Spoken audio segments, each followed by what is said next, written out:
Hi friends, அஸ்ஸலாமு அலைக்கும். How are you all? இன்னைக்கு நம்ம என்ன பார்க்க போறோம்னா ஹெல்தியான டேஸ்டியான அடை எப்படி செய்யறதுன்னு பார்க்கலாம். இதில் மெஷர்மெண்ட்டோட சொல்லியிருக்கேன், மறக்காம ஸ்கிப் பண்ணாம பாருங்க. Welcome to my channel.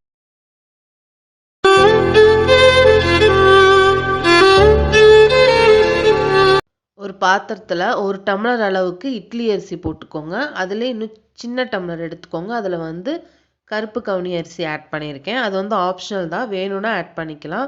அதுக்கப்புறம் அதே கப்பில் பாசிப்பருப்பு, பாசிப்பயிறு, துவரம்பருப்பு, உளுந்து, கடலைப்பருப்பு ஆட் பண்ணிக்கோங்க. அதுக்கப்புறம் நம்மளுக்கு தேவையான வரமிளகா ஆட் பண்ணிக்கோங்க. இங்கே நான் ஒரு 8 வரமிளகா ஆட் பண்ணியிருக்கேன். அதுக்கப்புறம் கொஞ்சம் கருவேப்பிலை, அப்புறம் சோம்பு, ஜீரகம் இதெல்லாம் ஆட் பண்ணிவிட்டு நல்லா 3 டைம்ஸ் வாஷ் பண்ணிவிட்டு ஊற வச்சுருங்க. ஒரு 4 hours ஊறுனா போதும். நம்ம நான் மிக்சியிலே அரைச்சிட்டேன். கம்மியாக தான் ஊற வச்சேன் அப்படின்றதுனால நான் மிக்சியிலே அரைச்சிட்டேன். பார்த்தீங்கன்னா ரொம்ப நைஸாக அரைக்கக்கூடாது.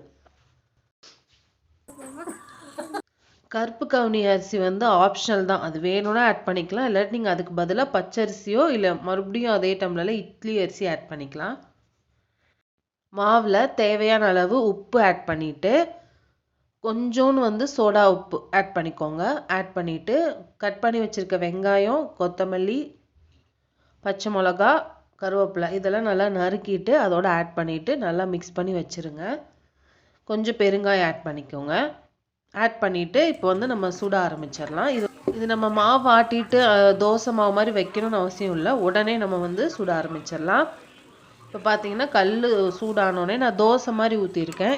இது இப்படி தோசை மாதிரியும் ஊற்றலாம், ஊத்தாப்பம் மாதிரியும் ஊற்றலாம், எப்படி வேணாலும் ஊற்றலாம். உங்களுக்கு பார்த்தீங்கனாலே தெரியும். நல்லா கொஞ்சம் ப்ரௌன் கலரில் வந்ததுக்கப்புறம் திருப்பி போடணும். இது வெயிட் லாஸ் பண்ணணும்னு நினைக்கிறவங்க கண்டிப்பாக எடுத்துக்கலாம். ஒரு 2 அடை சாப்பிட்டாலே வயிறு நம்மளுக்கு ரொம்ப ஃபில்லிங்காக இருக்கும். இதில் பார்த்தீங்கன்னா நம்ம எல்லா பருப்பு ஆட் பண்ணியிருந்தனால ரொம்ப ரொம்ப ஹெல்தி. கண்டிப்பாக ட்ரை பண்ணி பாருங்கள். உங்களுக்கு பார்த்தாலே தெரியும் எவ்வளோ சூப்பராக இருக்குது அப்படின்ட்டு. அந்த கவுனி அரிசி சேர்த்தனால தான் கொஞ்சம் அந்த லைட்டாக ஒரு ப்ரௌன் கலர் மாதிரி உங்களுக்கு வந்திருக்கு. இப்போது நம்ம சட்னியோட வச்சு சாப்பிட்டு பார்க்கலாம் எப்படி இருக்குன்ட்டு. ஃப்ரெண்ட்ஸ், இந்த சேனல் இப்போ தான் ஃபஸ்ட்டு பார்க்குறீங்க அப்படின்னா மறக்காமல் சப்ஸ்கிரைப் பண்ணி எனக்கு சப்போர்ட் பண்ணுங்கள். மறக்காமல் கமெண்ட் பண்ணுங்கள். இதை கண்டிப்பாக செஞ்சு பார்த்துட்டு எப்படி இருக்குது அப்படின்னு எனக்கு கமெண்ட் செக்ஷனில் சொல்லுங்கள். உங்களுக்கு பார்த்தாலே தெரியும் எவ்வளோ சூப்பராக இருக்குது. நல்லா மொறு மொறுன்ட்டு இருந்துச்சு. அவ்வளோதான் ஃப்ரெண்ட்ஸ், கீப் சப்போர்ட்டிங் மீ. பாய்.